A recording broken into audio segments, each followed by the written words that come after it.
Hi everyone, I'm Kristen with Unstoppable Outside.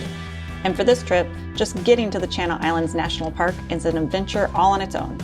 Between coordinating boats, campsites, flights, and gear, I spent weeks piecing together a plan to reach one of the most remote and least visited national parks in California. If you love outdoor adventures and want real-world tips for planning your own trips, make sure to subscribe so you don't miss part 2 when I finally set foot on the islands. Okay, I finally figured it out. On Monday, November 10th, I'm going to take the Island Packer boat out from Ventura to Prisoner Harbor on Santa Cruz Island, and then I'm going to hike into the Del Norte backcountry campsite.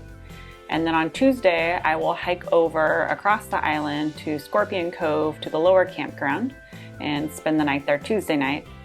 Then on Wednesday, November 12th, they have a shuttle that goes from Santa Cruz Island to Santa Rosa in the morning.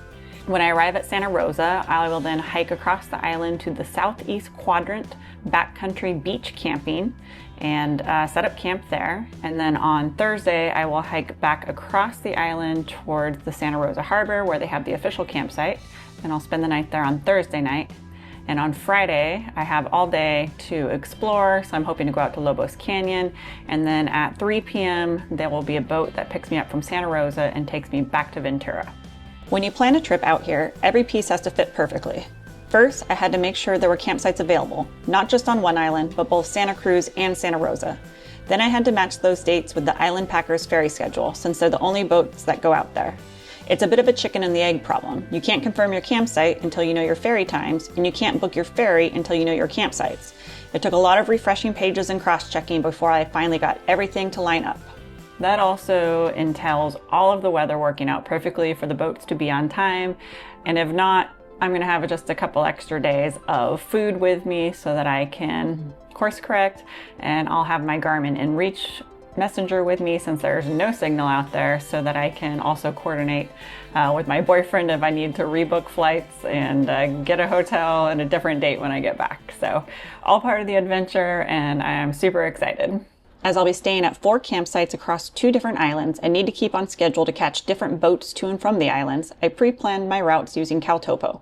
From Prisoner Harbor to Del Norte and on to Scorpion Cove on Santa Cruz, and then deep into the southeast backcountry of Santa Rosa before I return to the harbor and try to squeeze in Lobos Canyon as well. These routes help me visualize mileage and terrain ahead of time, especially since some of these areas don't have marked trails. Having these maps preloaded on my phone and watch are important for me to have a successful trip, knowing I can navigate even without cell signal.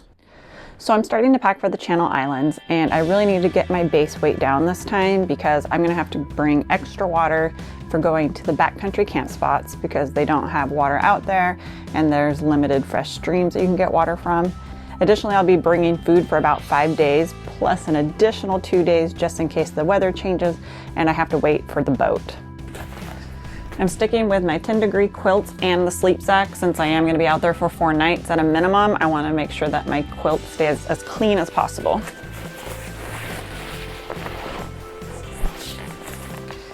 I'm taking my smaller nature hike tent, and I've taken out the ground mat in order to save almost a pound. I'm going to take a lightweight rain jacket because right now the weather still looks pretty good, but there is a chance of rain.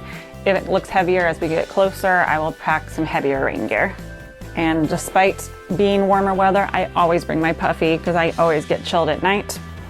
And then I will probably be bringing my rain pack cover as well because it is not a waterproof backpack. One area where I could potentially trim weight is changes of clothes.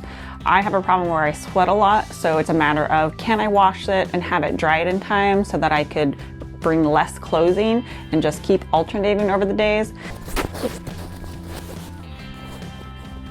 So right now, without food, water, and fuel, I'm at 22.87 pounds, so just under 23. So I can take up to 45 pounds of gear onto the boat. It all needs to be encapsulated in this bag. So that's gonna give me, not that I wanna carry 45 pounds, but that's gonna give me 22 more pounds that I could bring if needed. Another logistical thing that I'm gonna have to deal with is what I'm wearing. Everything that I'm bringing is staying with me. I don't have a place necessarily to leave things. I am gonna check with the hotel to see if I can leave a clean pair of clothes there in their checked baggage area. So that way I could wear clean clothes on Sunday when I fly in, and then on Friday night when I get back, I can change into those and have those for travel on my way back home on Saturday.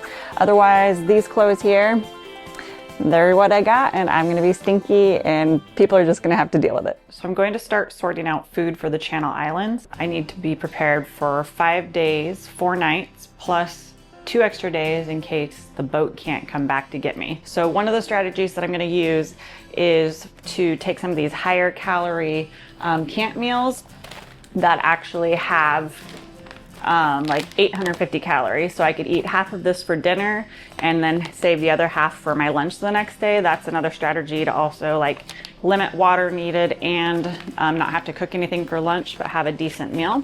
So I'm gonna go through what I have and start putting together different days. Monday night dinner, Tuesday lunch, Tuesday dinner, Wednesday dinner, Thursday dinner, plus add some chicken to that. And a lot of these don't have enough calories to also be lunch, so I think I'm gonna do some shopping. I'm going to get some of the chicken coconut curry meals. Those are my favorite. They're like over 800 calories, so those ones I could split in half and do a dinner and lunch, versus these ones, you know, 560 calories. If I add chicken to it, maybe that will make it last a little bit longer.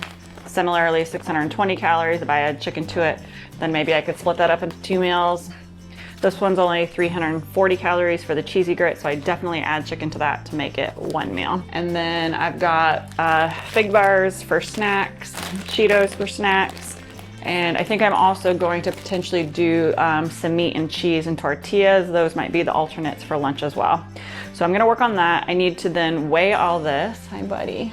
Yeah, I know you wanna eat all my, snacks. No chewing. So I'm gonna then weigh all this. I'm gonna be taking 4 to 6 liters of water. Buddy. I'm gonna be taking 4 to 6 liters of water with me. And so that right there is like 12 to 15 pounds. It's 2.2 pounds per liter of water that I bring in. So I've really gotta be thoughtful about how I pack this all up. So we're about 6.3. My backpack is already at 23 pounds. So let's just round up and say that we're gonna be around 7 pounds once we get the final food in there, maybe 8, let's say 8. So then 23 pounds on top of 8 pounds of food is gonna put me at 31 pounds of gear. And then on top of that, I'm gonna have 10 to 15 pounds of water depending on which day it is.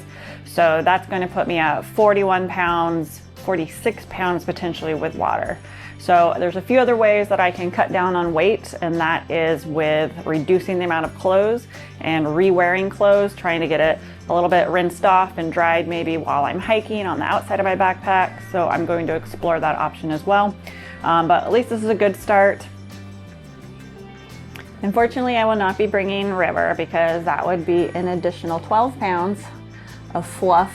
That as much as I would love to snuggle up with him, it ain't gonna be easy to carry. All right, buddy, thanks for your help. I've been thinking about it overnight, and I am going to change my approach again. I'm going to take all of these bags except for the emergency ones, and I'm going to put them into Ziploc bags to remove the extra space that the air takes up, and then also the packaging weight. And then I'm going to take 2 of these biggest ones, and I'll be using those to cook my meals in by just pouring the Ziploc bagged food into them and just cleaning these out. I'll also note like how much water is needed for each bag on the Ziploc. So, hey, no, oh my gosh, dude, not for you.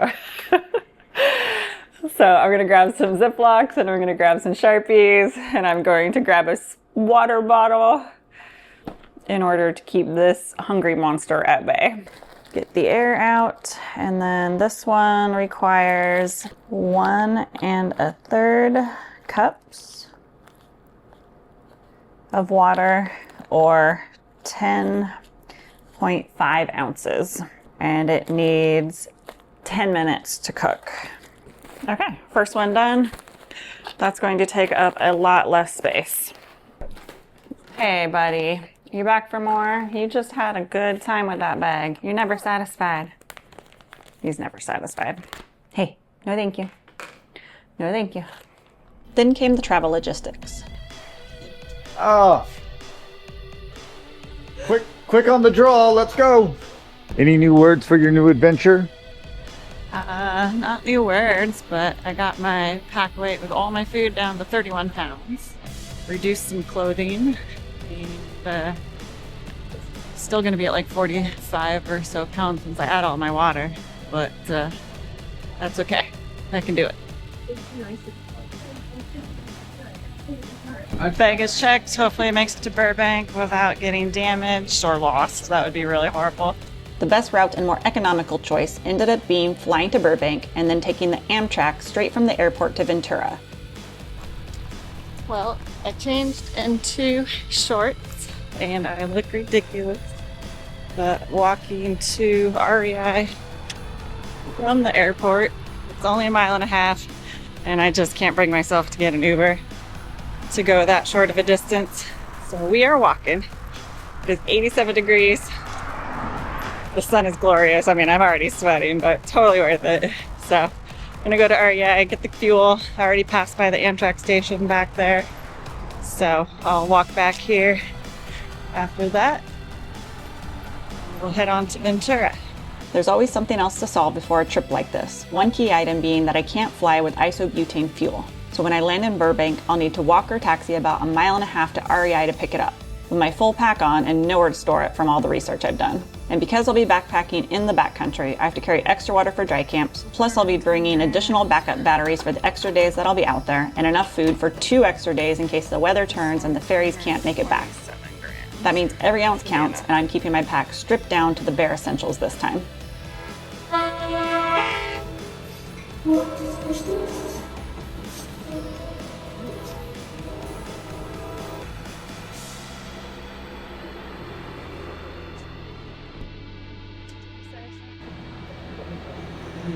All right, I've made it to Ventura.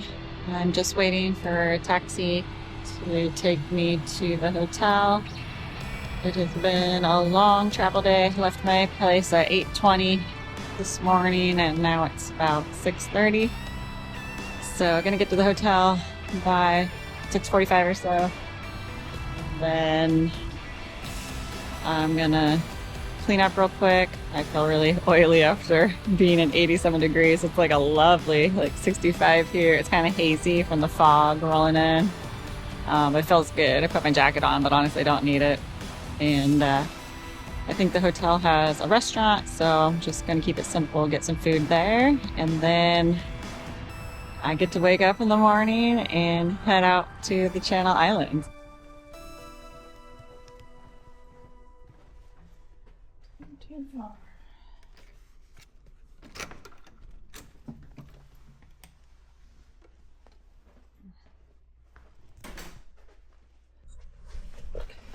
Okay, I'm going to get my gear organized. I need to keep my fuel out and my water out in order to have that separated on the boat from my actual backpack.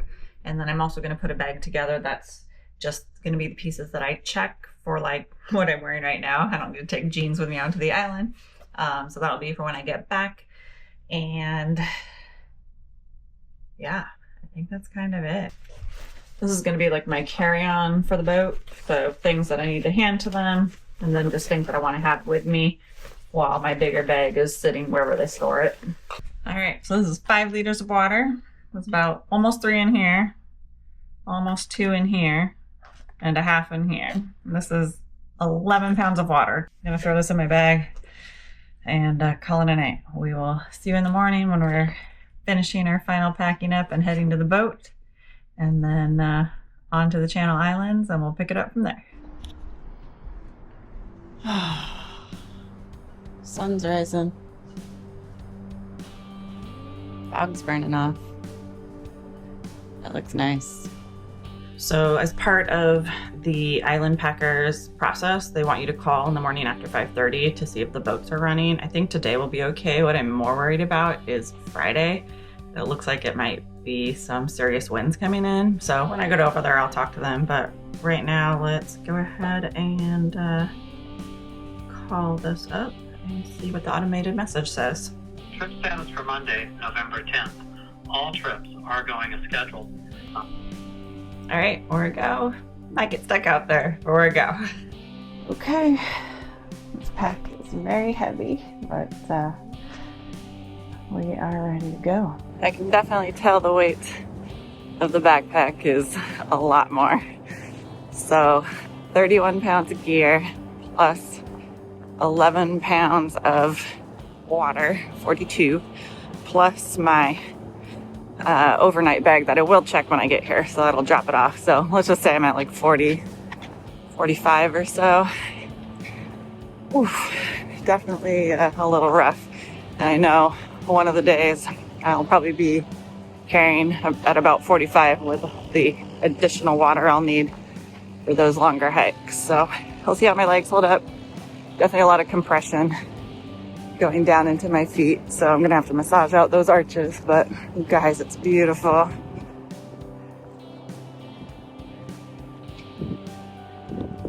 I'm so excited. Good morning. Now it is? Yes, I am. All right, where are you headed today? Santa Cruz today. Yes, we have 2 destinations on Santa Cruz Island. Oh, prisoner. Yeah. So I just need to check your bag Yep. for weight, and then we have a few things we need to get out of there. Yes. Lithium-ion batteries, anything that's rechargeable will come out. Okay. Liquids will come out, and your fuel will come out. Yep. Fuel's going to go in this box right over here, marked Okay. with the red stamp for prisoners. Okay. And then everything else will stay with you. Okay. Sound good? Yep. All the planning will pay off once I'm there, but even in November, the weather on the Channel Islands can change fast. Most days are mild, but if a storm does come through, the boats can't dock, meaning I might have to wait an extra day or 2 before getting picked up. That's why I've built in flexibility into my plan, carrying extra supplies and keeping my schedule loose enough to adapt. Additionally, I'll carry my Garmin Messenger in order to communicate with my boyfriend if I need to reschedule my hotel or flight for the end of the trip. Out here, being self-sufficient isn't just smart, it's required. So we're doing a stop at Scorpion Harbor first, and then we'll go to Prisoners Cove, and I'll get dropped off there. Then I'll be hiking across the island tomorrow to get picked up here on Wednesday to go further on to Santa Rosa. Planning this trip and getting to Channel Islands National Park has already been an adventure. And next week, in part 2, I'll step onto the islands themselves, hiking deep into the backcountry, camping by the ocean, and exploring the wild sides. Don't forget to like and subscribe. I've got new trips and tips every week.